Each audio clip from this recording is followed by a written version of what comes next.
Irmãos e irmãs, graça e paz. Vamos refletir o texto de Marcos, capítulo 1, versículos do 40 ao 45, que diz o seguinte: Aproximou-se dele um leproso, rogando-lhe de joelhos: Se quiseres, podes purificar-me. Jesus, profundamente compadecido, estendeu a mão, tocou-o e disse-lhe: Quero, fica limpo. No mesmo instante, lhe desapareceu a lepra e ficou limpo. Fazendo-lhe então veemente advertência, logo despediu e lhe disse: Olha, não digas nada a ninguém, mas vai, mostra-te ao sacerdote e oferece pela tua purificação o que Moisés determinou, para servir de testemunho ao povo. Mas tendo ele saído, entrou a propalar muitas coisas e a divulgar a notícia, a ponto de não mais poder Jesus entrar publicamente em qualquer cidade, mas permanecia fora, em lugares ermos, e de toda parte vinham ter com ele. Esse é um texto muito interessante. E eu não sei se você já observou que a leitura do Novo Testamento fala muito de pobreza, mendigos, doentes, ladrões, violência. Por quê? Porque essa era a realidade do tempo de Jesus. Existia muita doença, muita miséria e muita marginalização. Para vocês terem uma ideia, os impostos pagos pelos os trabalhadores na época chegava a 60% de tudo que eles produziam. E quem não pagasse o imposto perdia suas terras. E então ia trabalhar como diarista nas terras dos grandes produtores. Mulheres, crianças, mendigos, escravos, leprosos, cegos, doentes de uma maneira geral, todos eles eram excluídos da sociedade.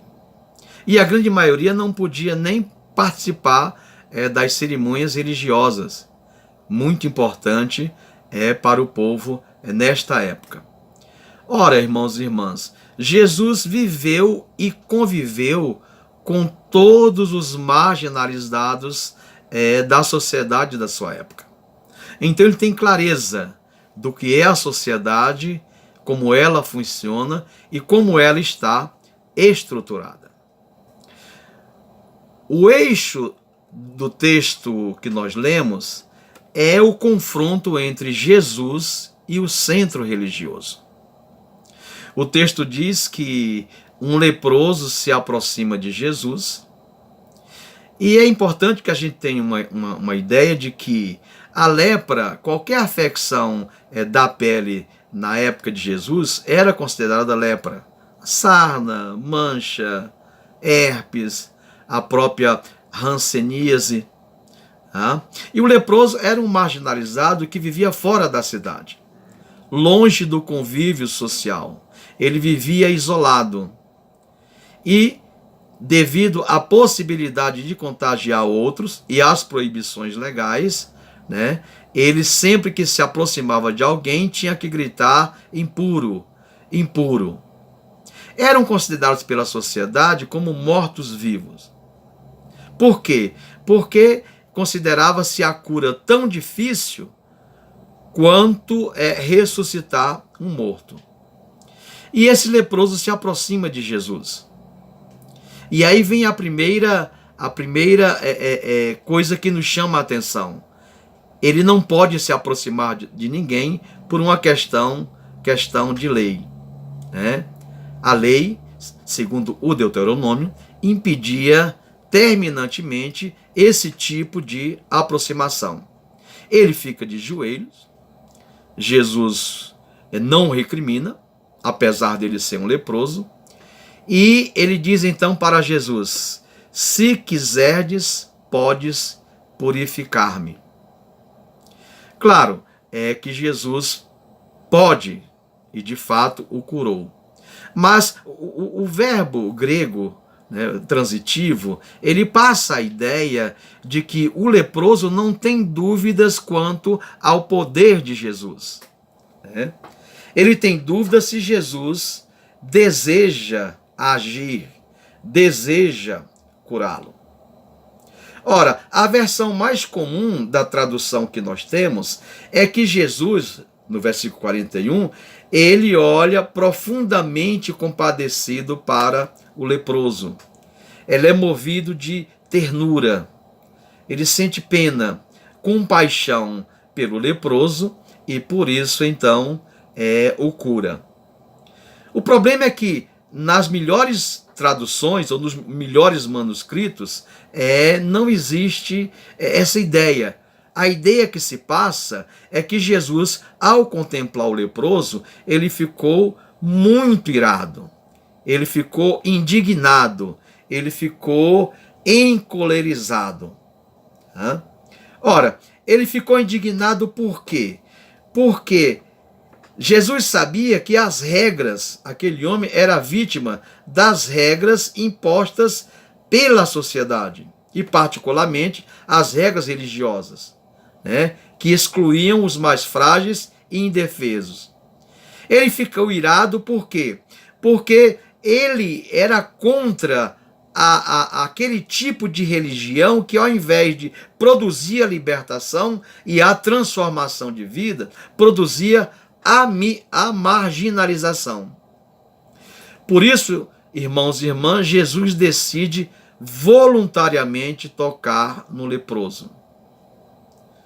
Só que o toque de Jesus o torna então contaminado, o torna então impuro cerimonialmente. Mas nós precisamos entender que essa atitude de Jesus, que está fora da cidade, que está junto com os marginalizados, é um ato de revolta contra essa prática religiosa que, ao invés de incluir os marginalizados, exclui esse grupo que é a maioria na sociedade. O versículo 42 diz que imediatamente o leproso ficou limpo. Por quê? Porque a ideia não é a cura em si. Ele ficou limpo por quê? Porque o mesmo termo utilizado nesse texto é utilizado em outras partes do Novo Testamento, significando a purificação de pecados. Ou seja, esse indivíduo teve a sua vida restaurada. Agora ele vai viver em harmonia com Deus e com a sociedade. Jesus então diz para que ele se apresente aos sacerdotes, mas ele não o faz. Pelo contrário, ele sai proclamando, gritando, testemunhando a todos o grande feito de Jesus, o que Jesus havia realizado em sua vida. E a proporção que ele divulgava, né, o feito de Jesus, ficava claro que Jesus o havia tocado, né, mas apesar do toque de Jesus o ter curado, né, pela lei, Deuteronômio, o Levítico, Jesus poderia ser considerado impuro. Ora, a grande questão que o texto coloca, irmãos e irmãs, é que, de acordo com Deuteronômio 5, a lei, o cumprimento da lei deve produzir vida. Então, o ato de Jesus, que aparentemente foi uma transgressão da lei, atingiu o objetivo da lei, por quê? Porque restaurou a vida, né? Restaurou a dignidade, restaurou a esperança daquele leproso. Jesus havia entendido que a lei havia se tornado uma ideologia que justificava a opressão do sistema. Era uma lei que mantinha divisão entre as pessoas. Uma lei que privilegiava alguns e causava uma grande angústia a outros. Ora, irmãos e irmãs, nesse texto, Jesus nos desafia a sermos solidários com os que vivem à margem da sociedade. E eu gostaria de concluir a nossa reflexão lendo Tiago 2, do 14 ao 17, que diz o seguinte: Meus irmãos, qual é o proveito se alguém disser que tem fé, mas não tiver obras? Pode acaso semelhante fé salvá-lo?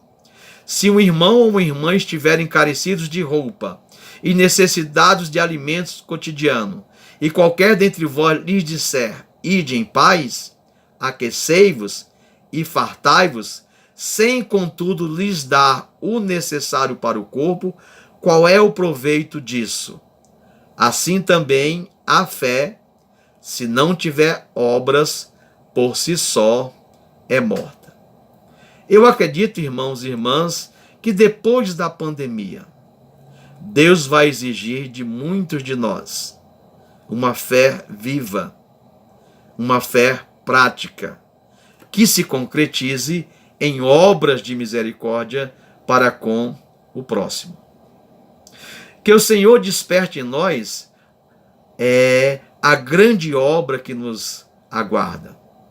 Que Ele prepare os nossos corações, as nossas vidas e a nossa fé para colocarmos em prática que amamos o próximo, através das nossas ações e dos nossos atos. Que Deus nos abençoe e que a sua graça, o seu amor e sua misericórdia esteja conosco hoje e sempre. E não esqueçamos, o mandamento maior é amar ao próximo como a nós mesmos. Deus nos abençoe. Amém.